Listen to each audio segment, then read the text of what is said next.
So to try to make some sense of what happened here in my family and give a little insight into their history, um, I was charged with felony marijuana dealing at 17, um, simply for having a few bags of weed in my pocket and passing a joint to somebody who was a cadet. And there was some investigation, whatever, and yeah, it cost me my freedom. Eventually, I had to do the drug rehab and all that, and it's a very hard thing for a teenager to go through. And I, like my brother, had experienced a lot of bullying and a lot of bullshit here in this racist upstate New York town that was very racist at the time. And still very much is. There were swastikas actually found this summer in the high school tennis courts where I used to play tennis. And my attitude was sort of like to go live in the woods, be a Rastafarian and kind of disappear and end up doing my own thing. And would I have joined the army? I think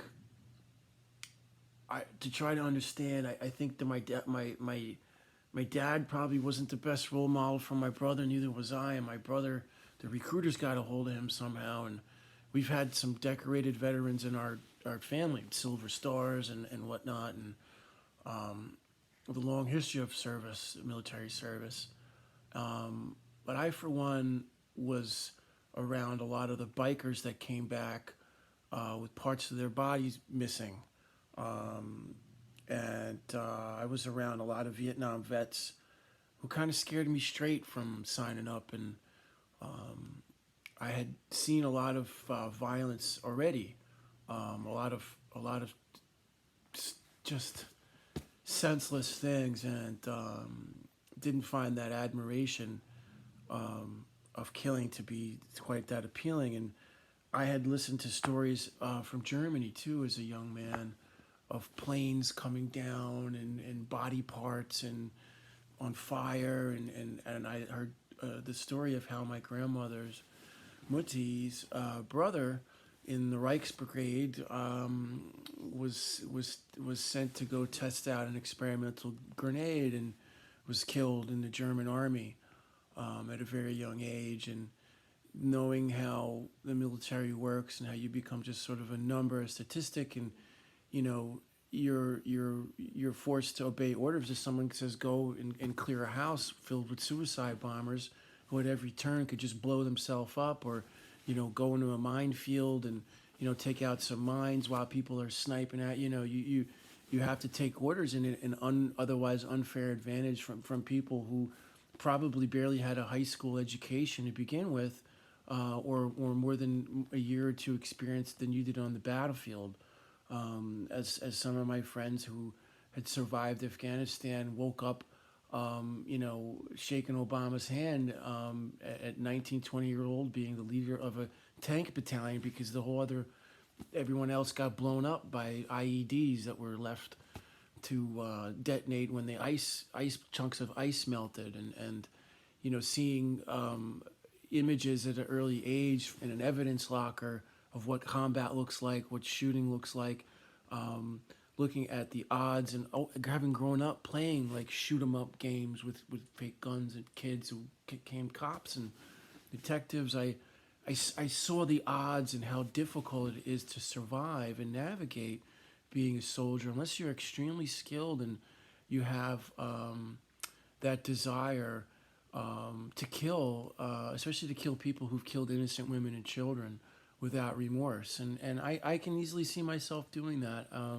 but I couldn't see myself being institutionalized again. And that was what the military represented in many ways, was an institution. And I have a lot of respect for my brother for choosing to do that, because we had this kind of vendetta as kids. We wanted to go get the bad guys, and we wanted to be, fight and tough, because it's what we had to do at the bus stop when we got off the bus, or to run in the woods and defend ourselves. from the kids up here. And I mean, I was on the wrestling team, and was constantly being bullied, and I think my brother wanted to go be GI Joe, and I commend him for that. And unfortunately, they, after jumping out of a plane 36 times at night, getting his parachute tangled, they stuck him in a ditch for a few weeks in Fort Polk, Louisiana, and detonated large ordnance next to him for weeks on end, telling him, "Hey, you Yankee, from New York, we're gonna beat you up." And he ended up getting AWOL and developing a mental illness from that. And um, I, I don't um, I don't know how else to kind of put together the pieces of the history that's happened here, but that was something that my brother felt very proud of, and at one point I latched onto as his identity, and he kept trying to attack me and fight me and somehow prove to me his physical prowess. And I would just subdue him because unfortunately I had a lot more experience fighting and defending myself than he had. And I'm bigger than him. So it was just constantly coming to blows and getting physical. And the Army brought that out even worse in my brother. And he started to lash out at my dad and me. And so it made it very difficult. He's not a bad person. It just made him very difficult for him to control his anger and not flip that soldier switch on. For what it's worth, I hope he doesn't see me as this. I hate to use these kind of words, but this hippy dippy fairy pansy wimp wussy that doesn't, believe in defending our country. That couldn't be further from the truth. And faced with the financial difficulty I'm having now, I often wonder if I could pull it off, if I could do a house to house in Afghanistan or Iraq or some other no-go zone and clear out some terrorists. I think I'd be pretty good at that. I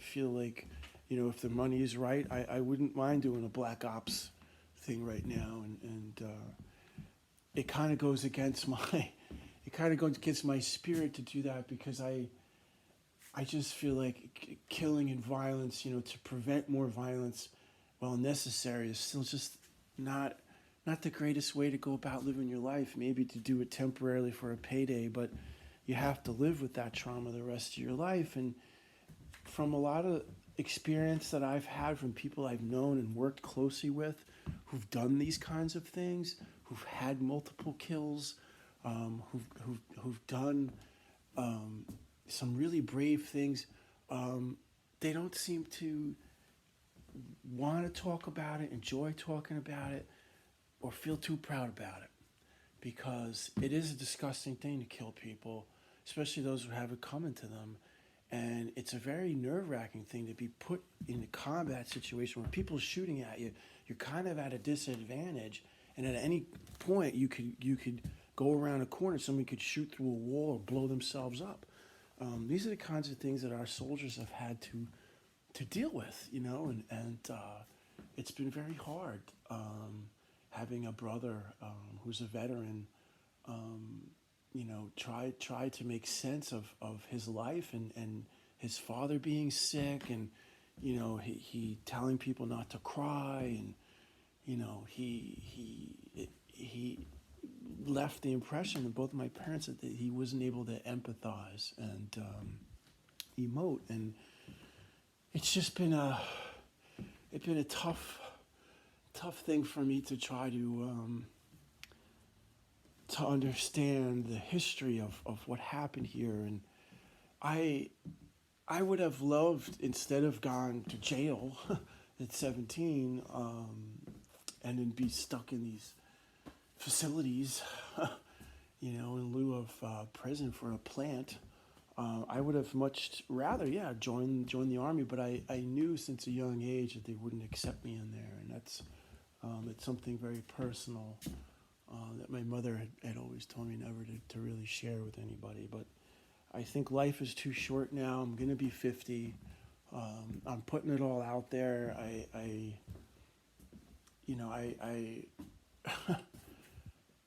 I just hope that someone out there realizes that my brother needs help. He is a veteran, and he's managed to cause more damage without him even realizing it because of his mental illness. And I've appealed to other veterans out there to try to help him and realize that, look, I'm not your enemy, and that this house is something that we can have for our retirement to fall back on, because we both are broke. We both don't have any money.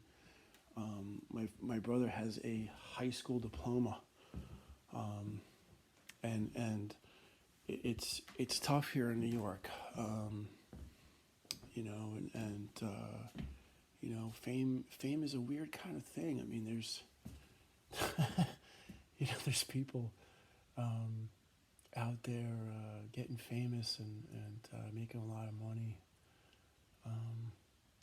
but they're not really not really doing anything, I think, for the greater good. And gosh, I feel like I guess I have my ideological 1960s era kind of, I don't know, perspective on things. And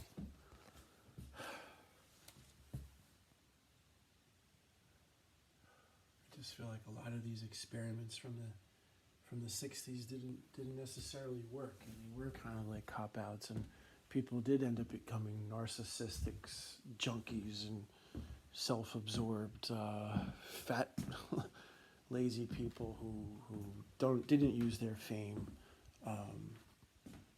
in a very effective way. And if you look at what John Lennon did, John Lennon really tried to use his fame for the greater good, and there's so few people who are actually famous that are